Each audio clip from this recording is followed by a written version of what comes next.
David that was called a righteous king that has there are two kings after David in the tribe of Judah that were announced by the Bible as unequal. Wala silang kagaya before or after them. It was Josiah and Hezekiah. Dalawang hari na sinabi po sa Bible, walang naging kagaya sa kanilang ginawa. Simula nung sila ay pinanganak, bago sila ay panganak at pagkatapos nito. There are two unequal kings by faith in the Bible after David that were named by the book, si Hezekiah po at saka si Josiah. Now, the story was about when Hezekiah was old and he is sick of cancer. Meron po siyang sakit which is unto death. The Bible tells us he was sick unto death. God was telling him through the prophet, you are going to die. You pack your things up. That means you prepare your family. Tell them about everything. You make your last will and testament, and then you will die and never live again. Then after hearing the words of the prophet, which he believed immediately, pagkatapos siya po naniwala po siya kaagad, pero David, ang sabi po dito, pumunta siya sa wall and prayed to God. He prayed to God, cried to God, and wept much. Umiyak po. At ang nagsabi, siya po ay humiling, Panginoon, alalahanin mo ako. And knowing the events, God heard him. God remembered the things that he has done and added unto him 15 years. It is a long time. Mahabang panahon ang nadagdag sa kanya, knowing that he has a terminal sickness. Mga kapatid, may I preach to you tonight the 3 lessons on this message. Remember now, O Lord. Number one, we can know and we can learn from that story the uncertain life of man. The uncertain life of man. James 4:14 says, whereas ye know not what shall be on the morrow. For what is your life? It is even a vapor that appeareth for a little time and then vanisheth away. Life is so uncertain, mga kapatid.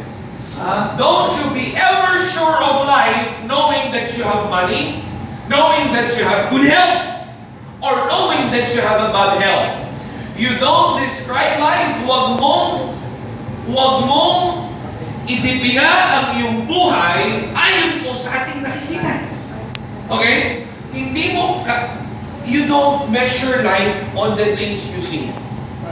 Huwag mong tignan, hindi po naman sinabi na huwag mong pagsikapan ng buhay. Okay? Hindi ho masama ang mag-aral, hindi ho masama ang magpayaman, hindi ho masama ang mag-ipon, hindi ho masama na maging health conscious. Pero marami hong health conscious ang may sakit ngayon. Marami hong mayaman ang namatay. I mean, you don't measure life by the things we see. Because life of man is uncertain. The uncertain life of man, just try to imagine. Hezekiah was a rich king, but he was dying. He was rich, but he was dying and not enjoying his life. Luke 12:15.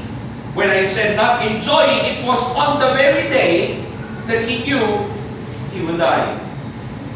Sino ba naman ang mag-enjoy nun? Diba, sasabihin sa'yo, you shall die and not live. He was rich. He was king. Luke 12:15. Ready? Go. And he said unto them, take heed and beware of covetousness, for a man's life consisteth not in the abundance of the things which he possesseth.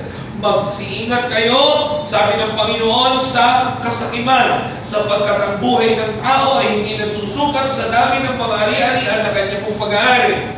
You don't measure the success of life by the things you will gain in life. It's not bad to gain things in life, but that is not the measurement of success. He was rich, but he was dying. Then the Bible tells us he was king, but he cannot rule well with that sickness. And life is so uncertain, even with that result. Tingnan nyo ha, kung gaano ka-uncertain ang buhay. He was rich, he was sick. Pangalawa naman, he was sick, and it's a terminal disease, but he lived for 15 years. May sakit siya, may taning na ang buhay niya, pero nabuhay siya na 15 taon. Maraming tao walang sakit, malalakas. May ligaw na bahala lang, hindi na makakapatay. I mean, that's how you see life.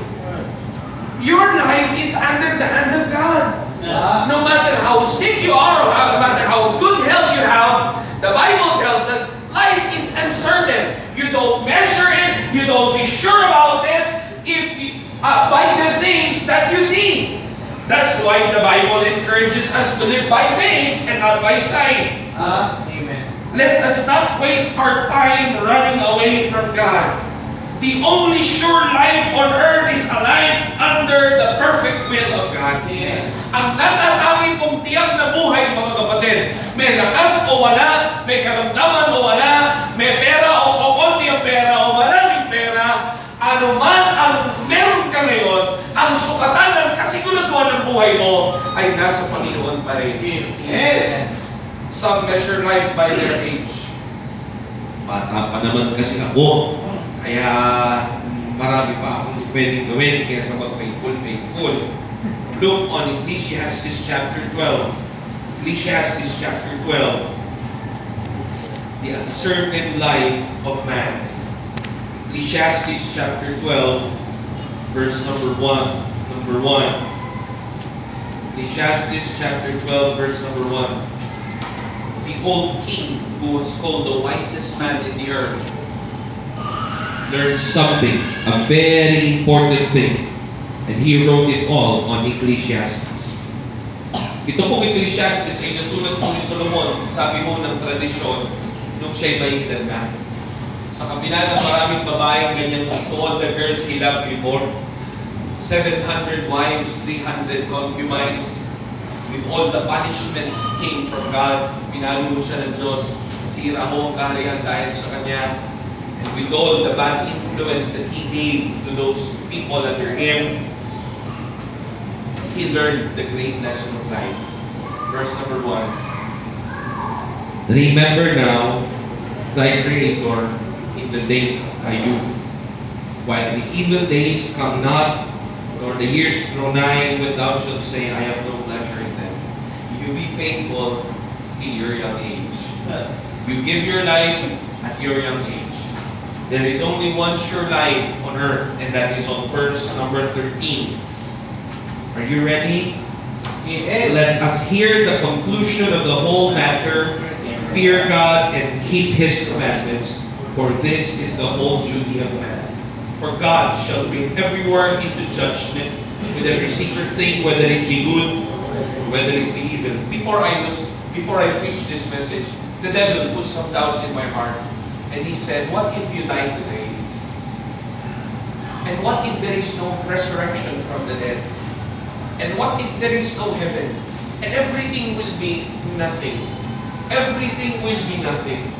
And then I prayed to God and said, Lord, encourage my heart, my faith. And then I learned that God is true, and I remembered how true the Bible is, and I remember how perfect my Bible is.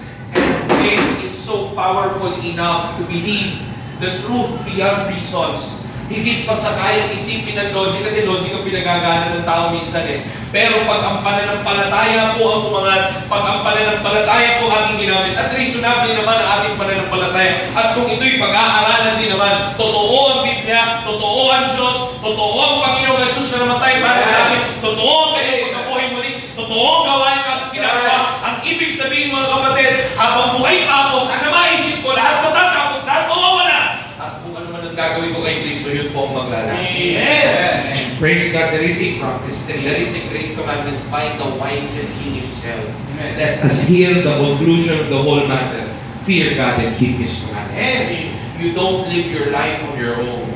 You live your life under His will. Why? Because this is so uncertain.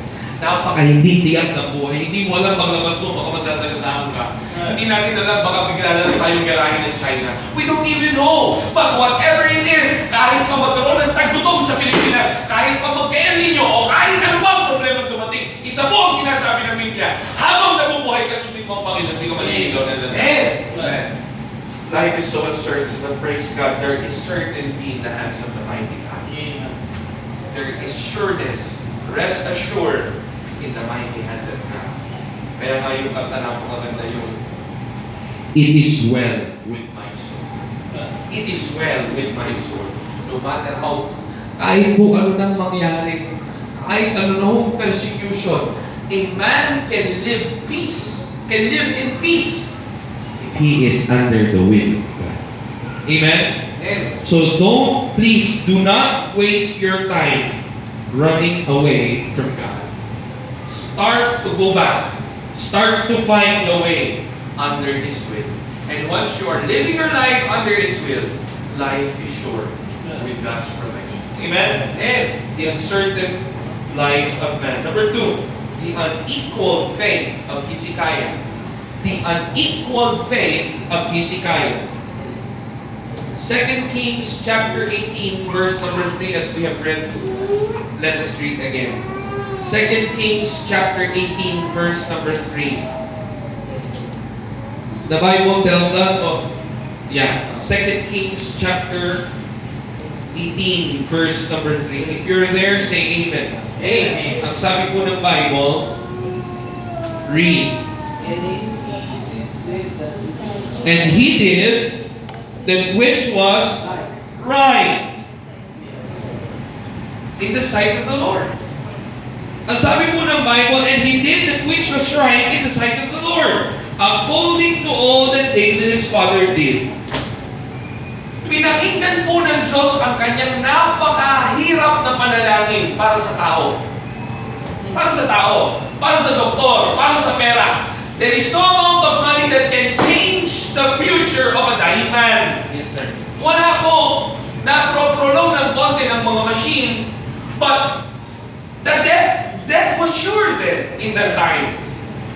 Wala na, napakahirap. Pero bakit naging madali? Kasi nakialam ang Panginoon. At bakit nakialam ang Diyos?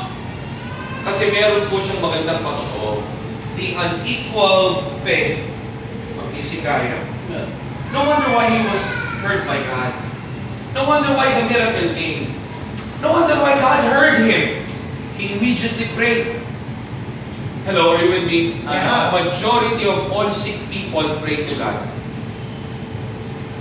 All of sick, God-believing people pray to God. But not all of them are answered. Are you with me?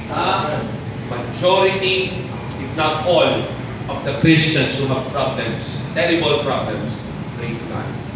All of us pray. We ask God for help. Sometimes we pray only when we need help. Are you with me? But not all answered.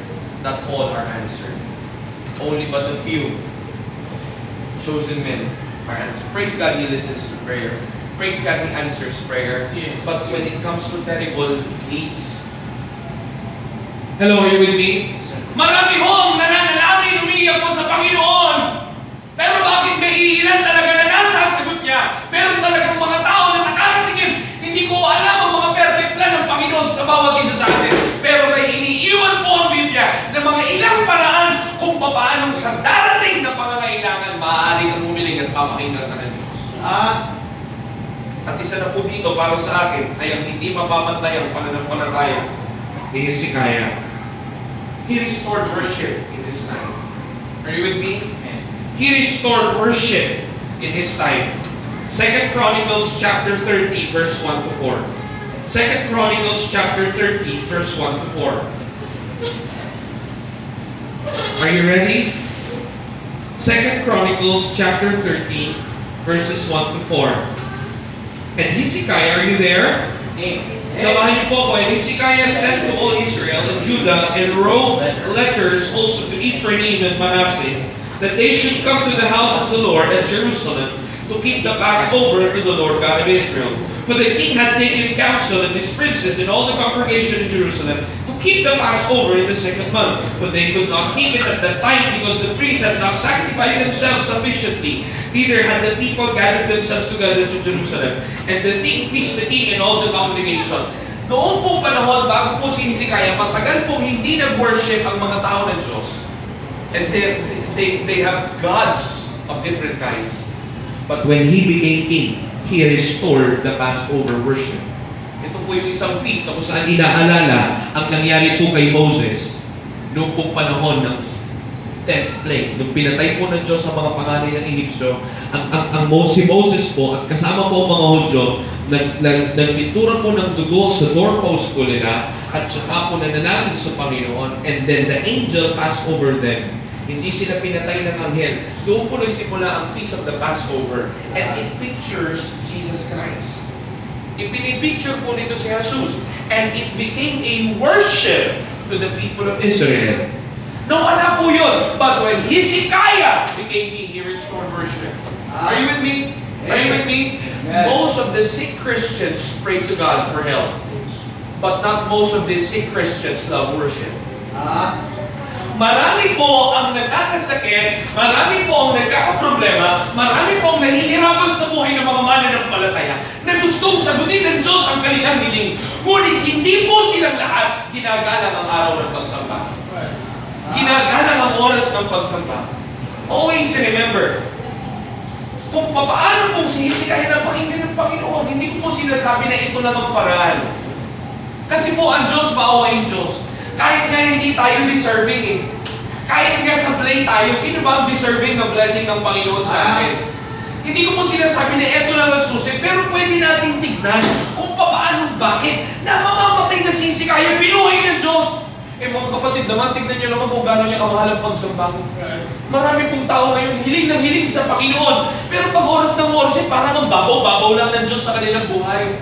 Parang baliwala na, mamawala. Remembering those days, kung pag-aaralan yung history ng Christianity, na sarili pong karir ng tao iiwanan niya para sa Sunday worship.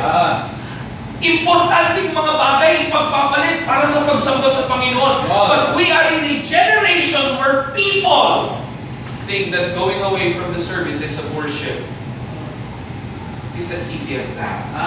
Hindi po eh. Mga kapatid, ang Diyos po noon na pinagsasakripisyo ng mga Hudyo, ang Diyos noon na pinagsakripisyo ng mga unang Kristiyano, ay Diyos pa rin ngayon. Amen. That means, kung ginalang ng Panginoon ang mga gumalang sa Kanya noon, gagalangin niya pa rin ngayon ang mga gumagalang sa Kanya. Sa oras ng pagsamba.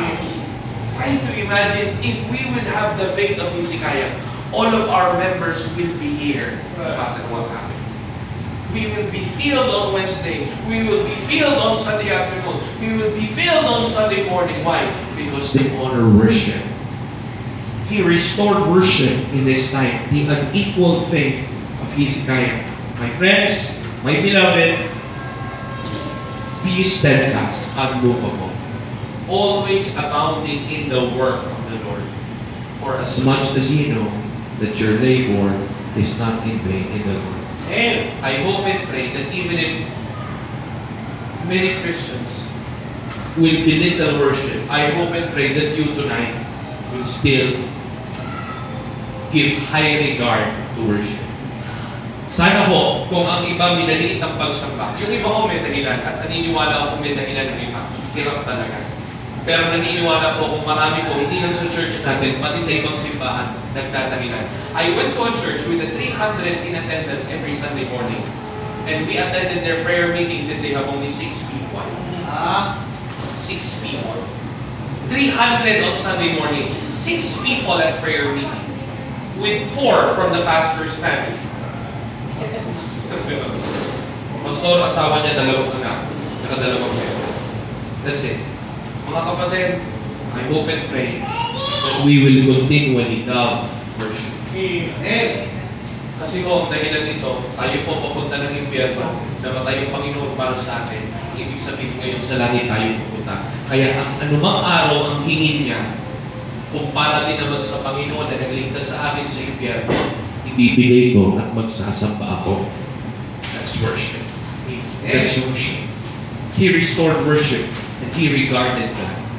He regarded God. 2 Kings 19.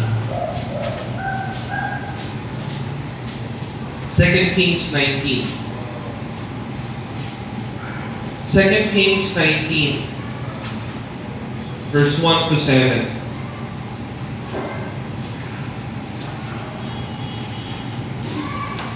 Are you there? Amen. And it came to pass, when King Hezekiah heard it, that he rent his clothes, and covered himself with sackcloth, and went into the house of the Lord. Pastor, what happened? Paano natakot si Hezekiah? The greatest nation on that time was Assyria. Yung Syria po ngayon na ginagana. The greatest nation in that time was Assyria. Meron po akong subject sa Bible school, yung ancient civilization. Assyria was so powerful that they don't even need to fight their enemies for them to surrender. Hindi na nila kailangan labanan. Sa sobrang makapangyarihan nila, salita lang mga kapatid. Kung hindi nyo iaari ang mga buhay nyo sa amin, patay kayong lahat. Wala na, hindi na lalaban with the power of the Assyrian army. Wala na. Sila po'y susuko at magiging tributaries. Naglalagay na sila ng tax, nagbabayad na sila. Nasasakop po sila ng Assyrian Empire.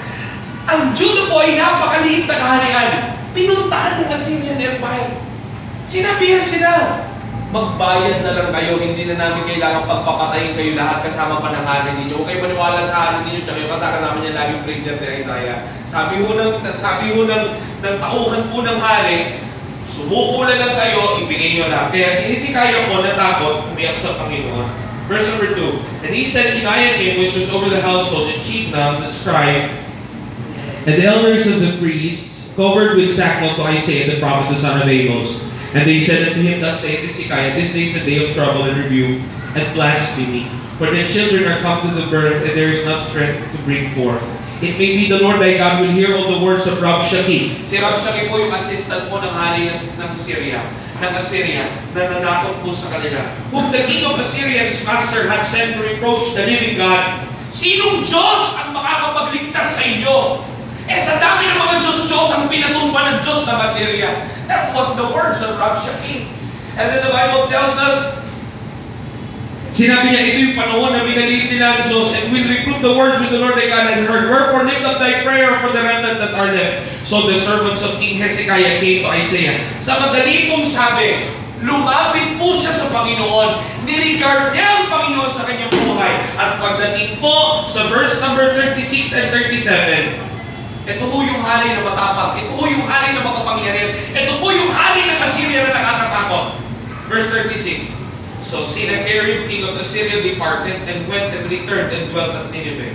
And it came to pass as he was worshipping in the house of his rock, his God, that Adrammelech and Sharezer, his sons, smote him with the sword.